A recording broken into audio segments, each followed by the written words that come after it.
అందరికీ నమస్కారం అండి. ముందుగా ఓం శ్రీ మాతే నమః అని కమెంట్ పెట్టి లైక్ చేసి మా ఛానల్ని సపోర్ట్ చేయండి ఫ్రెండ్స్.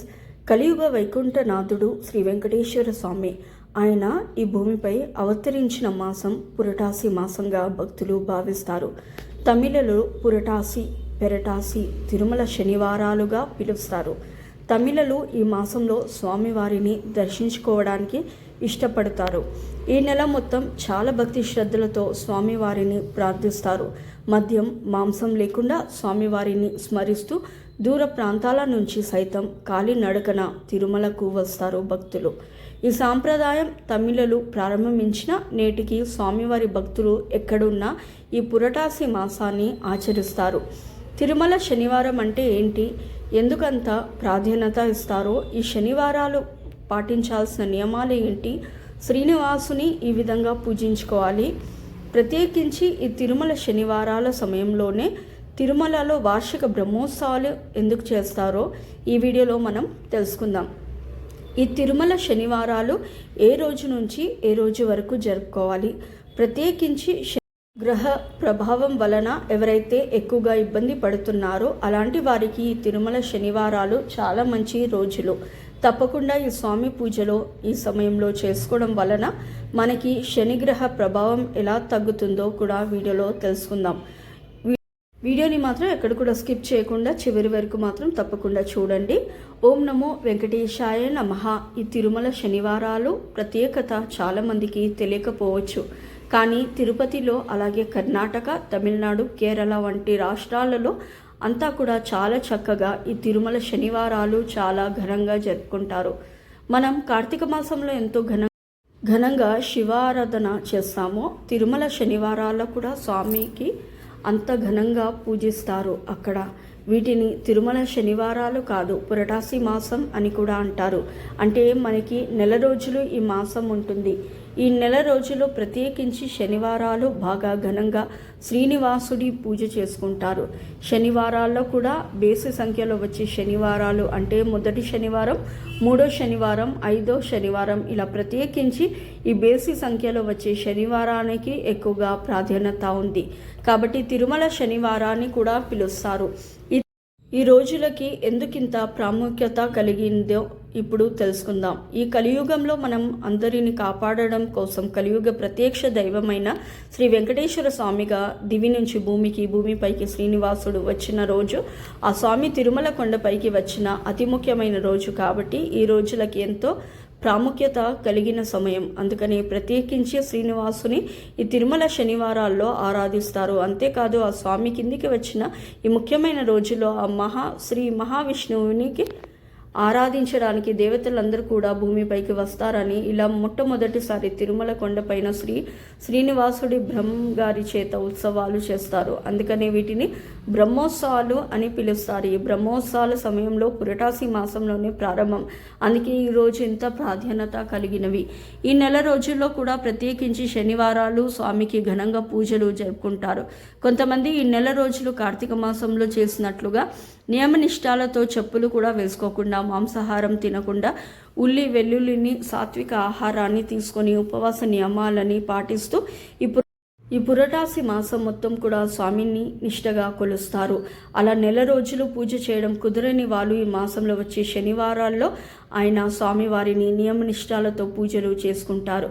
పురటాసి మాసం తిరుమల శనివారాలు సెప్టెంబర్ 17వ తేదీ నుండి అక్టోబర్ 17వ తేదీ వరకు సౌరమాసం ప్రకారం తమిళ సాంప్రదాయములను అనుసరించి పెరటాసి మాసము సెప్టెంబర్ 17వ తేదీన మొదలు అక్టోబర్ 17వ తేదీ వరకు ఈ మాసంలో 4 శనివారాలు వచ్చాయి.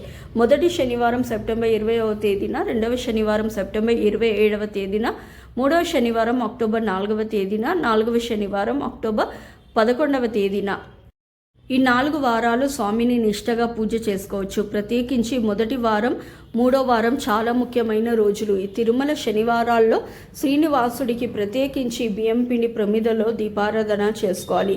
ఈ బియ్యం పిండిలో మనం కొద్దిగా బెల్లం, అలాగే అరటిపండు గుజ్జు, ఆవు పాలు పోసుకొని ఆ పాలతోనే పిండి ప్రమిదలు చేసుకోవాలి. పిండి ప్రమిదలని మీకు నచ్చిన ఆకారంలో చేసుకుని ప్రమిదలలో స్వామివారికి బేసి సంఖ్యలో ఉండేలాగా 3 కానీ 5 కానీ 7 ఇలా ఎన్నైనా సరే పిండి ప్రమిదలు పెట్టుకోవచ్చు. స్వామివారికి 7 అనేది ప్రీతికరమైన సంఖ్య కాబట్టి 7 పిండి ప్రమిదలు పెట్టుకుంటే చాలా మంచిది. పిండి ప్రమిదలకి గంధం కుంకుమతో తిరునామాన్ని నామాలుగా పెట్టుకోవాలి. ఈ తిరుమల శనివారాలు చేసేవాళ్ళు ప్రత్యేకించి పాటించాల్సిన నియమాలు. తిరునామం పెట్టుకోవాల్సినది, మీరు పిండి దీపాన్ని ప్రిపేర్ చేస్తే పిండి దీపానికి కానీ లేదా మామూలు దీపానికి కానీ తిరునామం వేయాలి. అలాగే పూజ చేసేవాళ్ళు తిరునామం పెట్టుకొని పూజ చేసుకోవాలి. స్వామికి ఏదైనా వండిన నైవేద్యం సమర్పించాలి అనుకుంటే ఆ వండే నైవేద్యం గిన్నెలకి కూడా తిరునామాన్ని పెట్టాలి.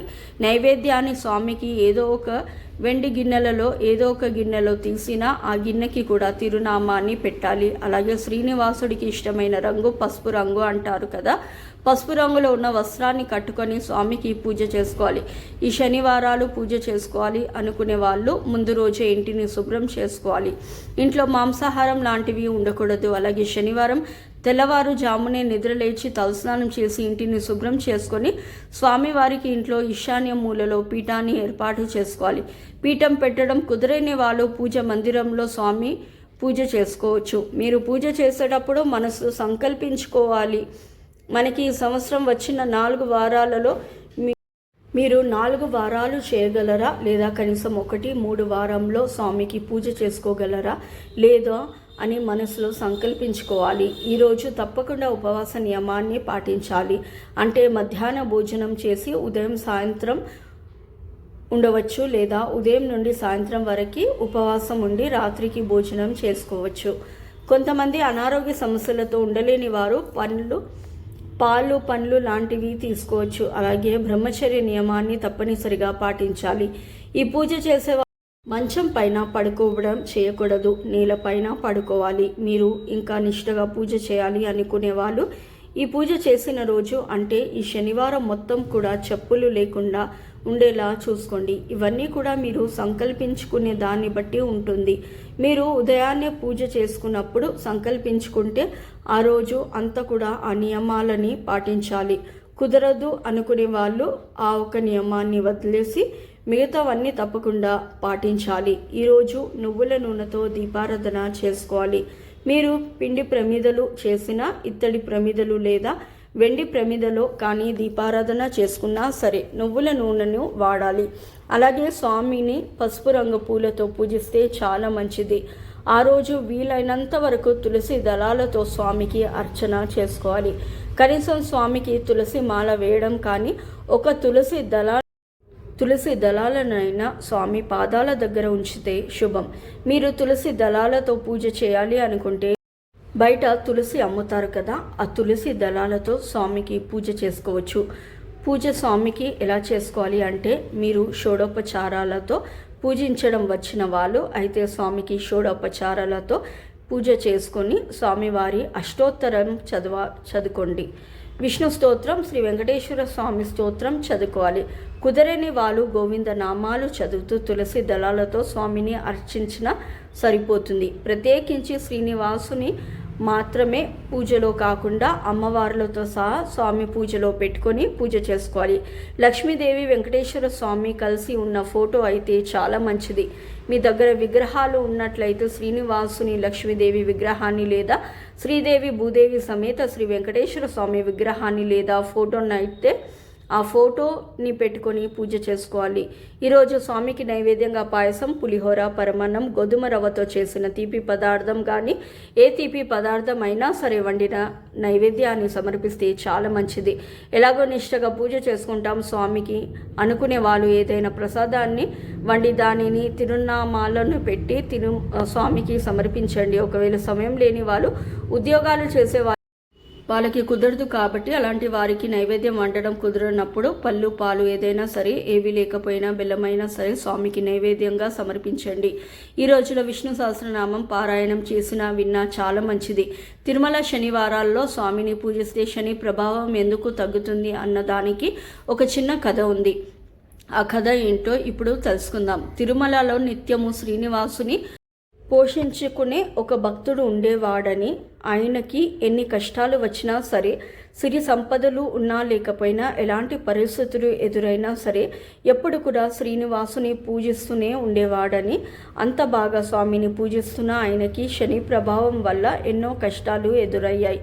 ఇంత పెద్ద కష్టం వచ్చినా, అనారోగ్య సమస్యలు వచ్చినా సరే స్వామి పూజ మాత్రం మానలేదని, అటువంటి భక్తిని చూసి శనేశ్వర స్వామి ఇంకా కష్టాలు పెట్టాలని ప్రయత్నిస్తుండగా శ్రీనివాసుడికి కోపం వచ్చిన, భక్తులని ఎన్ని కష్టాలు పెడుతున్నావా అని ఆ శనేశ్వర స్వామి పైన ఆగ్రహాన్ని చూపించేసరికి శనిదేవుడికి భయం వేసి శ్రీనివాసుని క్షమించమని వేడుకున్నాడట. ఈ పురటాసి మాసంలో కానీ, తిరుమల శనివారాల్లో కానీ ఎవరైతే భక్తి శ్రద్ధలతో శ్రీనివాసుని ఆరాధించి ఉపవాస నియమాలను పాటిస్తారో అటువంటి భక్తుల జోలికి నేను వెళ్ళను అని శ్రీనివాసుడికి మాట ఇస్తాడట.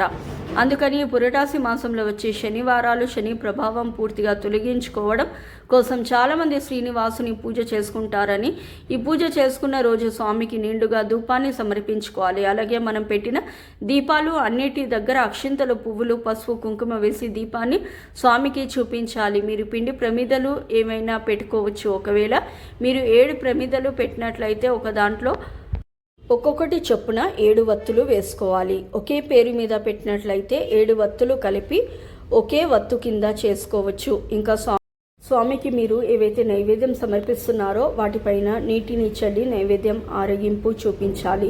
చివరిగా స్వామికి పచ్చకర్పూరంతో హారతినివ్వాలి. శనివారం పూట శ్రీనివాసుడికి పూజ చేసుకున్న వాళ్ళు పచ్చకర్పూరంతో హారతి ఇవ్వడం అనేది చాలా ప్రత్యేకమైనది. హారతి ఇచ్చిన తర్వాత స్వామికి పూజలో ఉపయోగించిన పువ్వులు, అక్షింతలు తలపైన వేసుకొని తీర్థం తీసుకొని పక్కకి రావాలి. అప్పటికి పూజ పూర్తవుతుంది.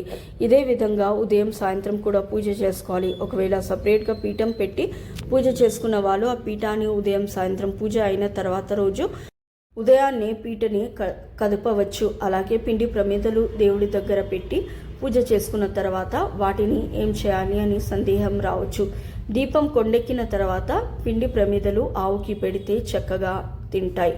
మీరు ఉదయం చేసిన ప్రమిదలోనే, అంటే పిండి ప్రమిదలోనే సాయంత్రం కూడా పిండి ప్రమిదలోనే దీపం వెలిగించవచ్చు అనుకుంటే సాయంత్రం కూడా పెట్టి ప్రమిదలోనే నూనె పోసుకొని వత్తు మార్చుకొని పూజ చేసుకోవచ్చు. దగ్గరలో ఆవు లేనట్టయితే నదిలో కానీ లేదా ఎవరు తొక్కని ప్రదేశంలో కానీ వీటిని వేయవచ్చు. రానున్న శనివారాలు చాలా ముఖ్యమైన రోజులు. ప్రతి ఒక్కరూ శ్రీనివాసుడికి పూజ చేసుకోవాలని కోరుకుంటున్నాను. మీకు ఈ వీడియో నచ్చినట్లయితే తప్పకుండా లైక్ చేసి షేర్ చేయండి. మరిన్ని మంచి వీడియోస్ కోసం మా ఛానల్ని సబ్స్క్రైబ్ చేసుకోండి. సో ఇదండి ఇవాళ వీడియో. రేపటి వీడియోలో మళ్ళీ కలుస్తాను. అంతవరకు సెలవు. నమస్కారం. ఫస్ట్ టైం నా ఛానల్ చూసేవాళ్ళు దయచేసి లైక్ చేయండి, షేర్ చేయండి, అలాగే సబ్స్క్రైబ్ చేసుకోండి. Thank you for watching.